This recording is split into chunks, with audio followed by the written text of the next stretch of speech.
Channel ready for study. आज हम पढ़ने वाले हैं यूनिट 1 का एसएसटी का पेपर है कल। डीओई वाले बच्चों का एसएसटी का पेपर है कल।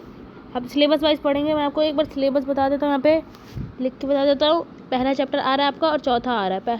पहला आ रहा है और चौथा। पहले क्या है, ऑन इक्वालिटी जो हम पढ़ने वाले हैं, और चौथा है how does state government work. ठीक है, तो चलिए बिना किसी देरी के चैनल को इस चैप्टर को पढ़ना स्टार्ट करते हैं। उससे पहले आपसे ये निवेदन है कि आप कृपया इस चैनल को सब्सक्राइब कर लें, इसमें ऐसी इंफॉर्मेटिव वीडियोस आती रहती हैं। तो देखिए यहाँ पे चैप्टर नंबर 1 है। चैप्टर का नाम क्या है, ऑन इक्वालिटी। क्या लिखा है, can you think of incident in your life in which your dignity was violated, how this you make feel. इसका ये पूरा जब हम चैप्टर पढ़ेंगे उसका ये पूरा सार है, मतलब पूरा निचोड़ है पूरे चैप्टर का। ये पूरा चैप्टर पढ़ लेंगे तभी हमें समझ में आ जाएगा इसका मतलब क्या है। इसका मतलब है कि अगर आपने कभी भेदभाव महसूस किया है अपने जीवन में तो आपको कैसा लगा उससे। तो चलिए ऑन इक्वालिटी शुरू करते हैं। Equality of India democracy. India के डेमोक्रेसी में इक्वालिटी कैसी है। द इंडियन कॉन्स्टिट्यूशन, एक सेकेंड मैं ब्लू पेन कर लेता हूँ ताकि आपको समझने में आसानी हो थोड़ी सी। हाँ, the Indian constitution recognize every person as equal. The Indian constitution recognize every person as equal. हमारे भारत के जो कॉन्स्टिट्यूशन संविधान है उसमें सभी लोगों को समान माना गया है, वो किसी भी धर्म का हो, जाति का हो, लिंग का हो। This means that every individual in the country including male और फीमेल पर्सन फ्रॉम बैकग्राउंड और रिनॉलेज्ड इज इक्वल। मतलब इसका मतलब है कि चाहे हमारे देश में वो महिला हो, मेल हो या फीमेल हो, पर्सन हो और किसी भी कास्ट का, रिकॉग्नाइज हो, ट्राइब्स हो, एजुकेशनल हो और इकोनॉमिक बैकग्राउंड, कोई सा भी बैकग्राउंड से हो, उसको समान अधिकार दिए जाएंगे सबको। ठीक है, आगे पढ़ते हैं। दिस इज नॉट टू से दी इनक्वालिटी केसेस टू एक्सिट। इसे हम ये नहीं कह सकते कि ये पूरा सही है। तो आगे, क्योंकि कुछ लोग अभी भी भेदभाव करते हैं। In does not but at least in democratic India the principle of the equality of all person is recognised. हमारे जो इंडिया है उसमें जो रूल्स है उसमें सभी को बराबर अधिकार दिए गए हैं, यही है इसका मतलब। which earlier no law existed to protect people and discrimination and ill treatment. Now there are several that works to see that are treated by dignity and the equals। पढ़ते हैं।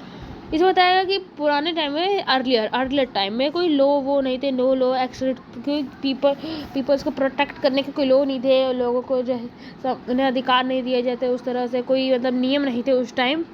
तो उसी के बारे में बताया गया। इक्वल डिग्निटी नहीं बांटी गई थी। तो देखो यहाँ पे एक बताया गया फिल्म का उदाहरण दिया गया है, इसको देखते हैं क्या ये। इन 1945 फिल्म दीवार एक 1945 में बनी हुई फिल्म थी। A boy who works at a shoe shine refuser to pick up a coin throw at him he feels that there is dignity in the work that is does and insists that his feel be given respectfully. तो देखिए ये दीवार एक movie थी जिस movie में ना ये जो आपको बच्चा दिख रहा है अभी, ये जो मोची का काम कर रहा है, ये अमिताभ बच्चन था।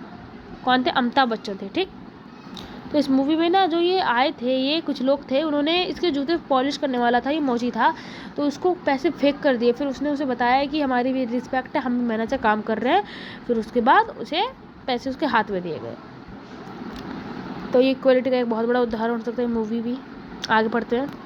The recognition of equality including some of the following provisions in the constitution। जो इक्वालिटी का नियम है वो हमारे कॉन्स्टिट्यूशन में अलग अलग पार्ट्स में डिवाइड है। आगे पढ़ते हैं। First, that every person is equals before the law के सामने, नियमों के सामने सभी लोग एक समान है। मतलब जो नियम है, कानून है, उसके सामने सब एक समान है। ठीक, what this means is that every person from the president of the country country to कांता एंड डोमेस्टिक वर्क कांता। देखिए, तो जो चाहे वो प्रेसिडेंट ही क्यों ना हो, चाहे वो कोई गरीब इंसान ही क्यों ना हो, एक सेकंड, ये क्या, एक सेकंड मैं लिख देता हूँ,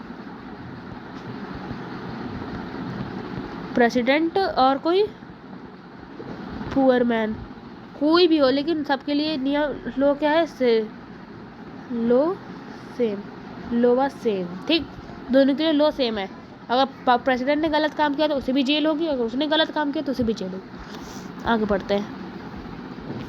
हाँ, वर्कर हैज़ टू ओबे डेट some laws, second no person can be, क्या लिखा है, discriminated against on the basis of their religion. कुछ लोग जो होते हैं धर्म के आधार पर वही लो तोड़ते हैं।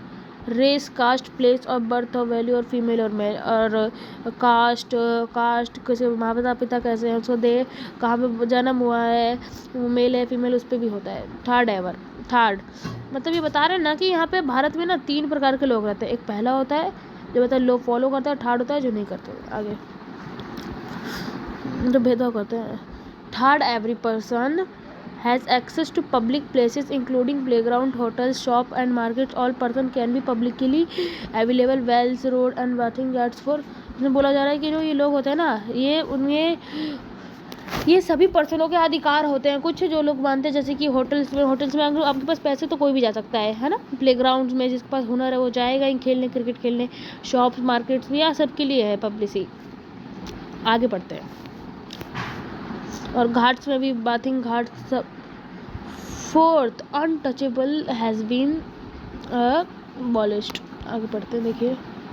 देखिए आपको बता दूँ, ये नई बुक प्रिंटेड है, ये हमारा भारत का ना, एक सेकेंड, आपको पता होगा हमारे भारत का जो यहाँ पे था, नहीं, इस बुक के आप कवर पे देखेंगे ना कि पहले 6th क्लास की बुक में आपने कवर पे देखा होगा कि उस पर ना संसद भवन बना था। तो आपको बता दूँ, ये जो हमारा ना इंफॉर्मेशन के लिए बता दूँ, ये हमारा नया पार्लियामेंट हाउस है। क्या है?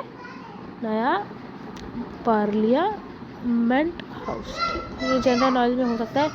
नया संसद भवन मैंने आपको बता दिया इंफॉर्मेशन के लिए, ठीक है। देखिए, और यहाँ पे इसके बारे में भी लिखा गया है, इसके बारे में पढ़ लेते हैं, हमें ये भी आ सकता है, हो सके। क्या है? The parliament is the concrete stone of our democracy and respected in थ्रोज ऑफ इलेक्टेड सिस्टम। इसमें बोला जो पार्लियामेंट होता है भारत का, वो कंक्रीट की तरह है। किसी भी घर को बनाने के लिए कंक्रीट की सबसे ज़्यादा जरूरत होती है ना, तो वही कंक्रीट की तरह है भारत का पार्लियामेंट। आगे, the two ways in which the government has tried in impactable the equality is graduated in the constitution, first through laws, second through laws। वही उसमें बताया गया कि नियमों का पालन कैसे क्यों करना चाहिए, क्या है, कैसे कैसे स्कीम्स निकालने। देखिए, स्कीम्स के बारे में हम कुछ पढ़ लेते हैं। हाँ, देखिए यहाँ पर प्रोग्राम और स्कीम के बारे में है, ये पूरे में प्रोग्राम और स्कीम के बारे में, अपॉर्चुनिटी कैसे मिलती है तो इसके बारे में हम कुछ पढ़ लेते हैं। देखिए यहाँ पे एक और पिक्चर है, जीरो हंगर। देखिए, ये एक भारत सरकार का मिशन था जिसका नाम था SDG, ठीक है। इसका सूटेबल डेवलपमेंट गोल, SDG एक सभ्यता की संयोजन जो भारत सरकार ने बनाई है भारत में जितनी समस्या है उसे कम करने के लिए। तो इस मिशन का क्या गोल था? गोल 2। उनके बहुत सारे गोल्स थे कि भारत को संपन्न बनाने के लिए हमें बहुत सारे गोल्स को पहले पूरा करना पड़ेगा। तो इनका गोल 2 था जीरो हंगर। कहते ये आ सकता है आपका जीरो हंगर, ठीक। तो जीरो हंगर में इन्होंने क्या किया, इन्होंने, आप गवर्नमेंट स्कूल में हो तो आपको पता होगा कि आपके स्कूल में मिड डे मील मिलता होगा, है ना। मिड डे मील आपको फ्री में मिलता होगा, तो वही होता है, वही जीरो हंगर के तहत किया गया था। और आपके में ये भी क्वेश्चन आ सकता है, देख लीजिए, इसे ध्यान रखिए, मेन पॉइंट है बहुत। मैं यहाँ पे स्टार मार्क दे देता हूँ ताकि आप इसे जल्दी याद कर पाए कि मिड डे मील सबसे पहले कहाँ शुरू हुआ था। तो आपको बता दूँ, ये हुआ था कहाँ पे? तमिलनाडु, ठीक। ये आ सकता है आप में, ये बहुत इंपॉर्टेंट है, बुक में भी है, या पढ़ेंगे तो पता चलेगा, तमिलनाडु में, ठीक। तो आगे पढ़ते ही तो आपने पढ़ाई, मैंने आपको बता दिया कि कैसे कैसे स्कीम्स लोगों को मिलती है, स्कीम्स के कारण अपॉर्चुनिटी ग्रेटर देन, वही उसी स्कीम्स के बारे में बताया गया जो मैंने आपको बताया, वही है। आगे, one of the steps taken by the government including the mid day meal. देखिए, मैंने आपको बताया था ना मिड डे मील के बारे में, वही आ गया यहाँ पे। This refers to the program including of all government elementary schools of the children with cooked lunch. Tamil Nadu was, हाँ देखिए मैंने आपको बताया था ना तमिलनाडु में फर्स्ट बार हुआ था। ये देखिए Tamil Nadu was first state in India to include this schemes in, ये भी ईयर भी आ सकता है। देखिए ईयर कौन सा था, 2001। ठीक, आगे बढ़ते हैं थोड़ा। हाँ वही बताया गया इसमें कि जो पुअर गरीब लोग होते हैं जैसे प्राइमरी स्कूल के बच्चों के लिए फ्री मतलब भोजन का आयोजन करवाया जाता है प्राइमरी स्कूलों में, उसी के बारे में बताया गया। टीचर्स और उन लोगों का देखिए इनका गोल ये था कि बेरोजगारी भी है वो भी बहुत बढ़ रही है, महिलाओं को मौका नहीं मिला, तो महिलाओं को खाना बनाने का भी मिल गया, एक काम हो गया। फिर महिला बांटते भी खाना और फिर उसके बाद हमारे को खाना भी मिल गया, 3 काम हो गए एक ही गोल के अंदर, जीरो हंगर के अंदर। ठीक, आगे बढ़ते हैं। तो देखिए और भी कुछ स्कीम्स बताई गई, पढ़ लेते हैं। The supreme court asked all government to begin the programme in their school which in 6 months. This programme is had many positive effects that including that poor children begin enrolling, attendance school, teachers and LRL report। ठीक है, आगे बढ़ते हैं। Supreme court ने सभी जो government school है जो प्राइमरी ब्रांच है उन सबको कहा गया, आदेश दिया गया है कि आप लोग जो है अपने स्कूल में इस प्रोग्राम मिड डे मील को करिए, क्योंकि इससे बहुत इफेक्ट फ़ायदे हैं, पॉजिटिव इफेक्ट, बहुत सारे फ़ायदे हैं इसके।